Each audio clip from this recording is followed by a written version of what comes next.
warahmatullahi wabarakatuh. Alhamdulillahirabbil alamin wassalatu wassalamu ala asyrofil anbiya'i wal mursalin sayyidina wa maulana Muhammad wa ala alihi wa sahbihi ajma'in.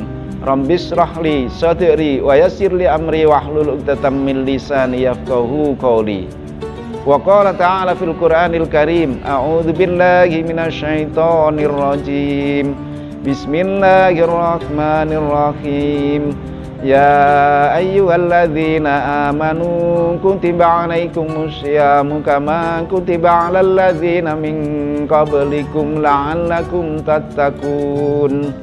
Wa qala Rasulullah sallallahu alaihi wasallam, man shoma ramadhana imanan wa ihtisaban ghufira lahu ma taqaddama min dzambi. Bapak-bapak, ibu-ibu, saudara-saudara yang dimuliakan oleh Allah Subhanahu wa taala. Syukur alhamdulillah, mari senantiasa kita panjatkan kehadirat Allah Subhanahu wa taala atas karunia nikmat hidayah iman dan Islam, atas karunia sehat jasmani dan rohani, atas kesempatan yang diberikan oleh Allah kepada kita sehingga sampai hari ini kita bisa melaksanakan kewajiban saum di bulan Ramadan. Shalawat dan salam semoga tetap terlimpahkan kepada junjungan kita Nabi Allah Muhammad Rasulullah sallallahu alaihi wasallam.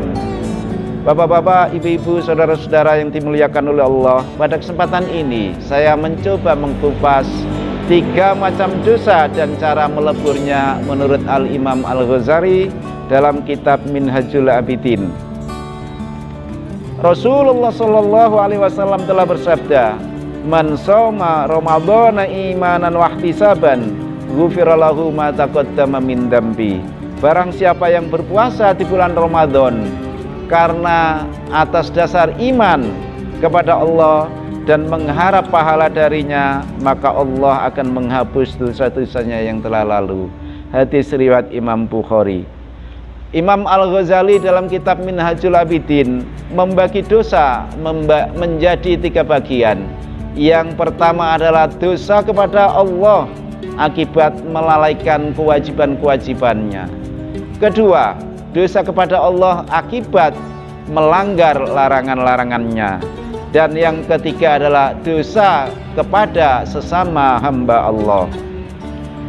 Yang pertama, secara garis besar, dosa yang meninggalkan kewajiban-kewajiban yang telah ditetapkan oleh Allah seperti sholat, puasa, zakat, dan lain sebagainya, maka orang tersebut hendaknya mengqadha kewajiban-kewajiban yang ditinggalkannya itu selagi memungkinkan.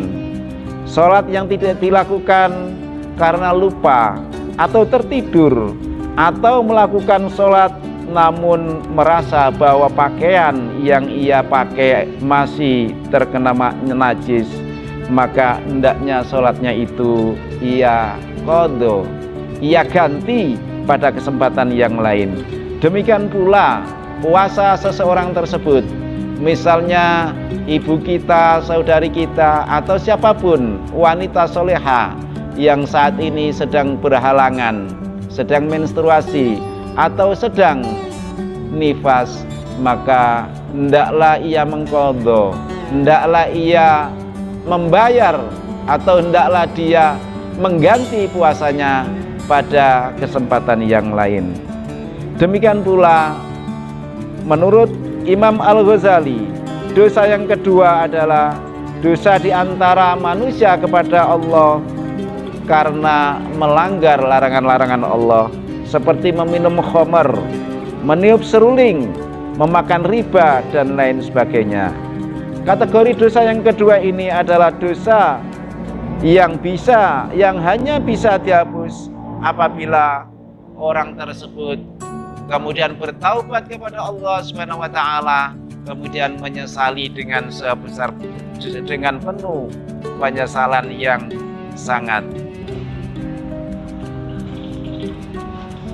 Sabda Rasulullah sallallahu alaihi wasallam, kullu bani Adam khata'un wa khairul khata'in at-tawwabin. Setiap bani Adam, setiap manusia itu pasti pernah berbuat dosa, dan sebaik-baik orang yang berbuat dosa adalah orang yang mau bertaubat. Oleh karena itu, bapak-bapak, ibu-ibu, saudara-saudara yang dimuliakan oleh Allah, manakala kita ada di antara kita yang melakukan dosa karena melanggar larangan-larangan Allah, maka hendaknya kita menyesalinya, kemudian hendaknya sesegera mungkin bertaubat. Ketiga, yakni dosa antara secara sesama manusia. Dosa macam ini lebih rumit jika dibanding dengan dua jenis dosa yang sebelumnya. Karena dua jenis dosa yang sebelumnya memohon ampun kepada Allah, fa insyaallah innallaha ghafurur rahim. Sesungguhnya Allah itu zat yang maha pengampun lagi maha penyayang, maka dosa-dosa itu akan diampuni oleh Allah Subhanahu wa taala. Akan tetapi dosa jenis yang ketiga ini adalah hendaknya ia langsung berhubungan dengan saudaranya atau dengan orang lain yang merasa dizalimi tadi. Misalnya dosa yang berkait dengan harta benda, maka ia punya kewajiban untuk mengembalikan seberapa banyak harta benda yang ia ambil, atau seberapa besar dosa, seberapa besar harta yang ia zalimkan kepada atau zalimi kepada orang tersebut. Kedua, misalnya karena dia menyakiti saudaranya, maka dia hendaknya senantiasa memohon keikhlasan kepada saudaranya untuk mau memaafkannya. Demikian pula misalnya dosa menyangkut kehormatan atau nama baik, maka hendaklah ia melakukan perilaku-perilaku yang sekiranya perilaku itu bisa mengembalikan kehormatan atau nama baik orang yang diperbuati tadi. Demikian pula dosa-dosa yang lain. Intinya setiap dosa kepada sesama manusia belum diampuni, belum dimaafkan oleh Allah manakala orang yang bersangkutan belum mau memaafkannya. Saudara-saudara yang dimuliakan oleh Allah, Bapak Ibu yang dimuliakan oleh Allah, dengan terhapusnya dosa-dosa kita, maka insyaallah kita akan menjadi orang yang sangat beruntung.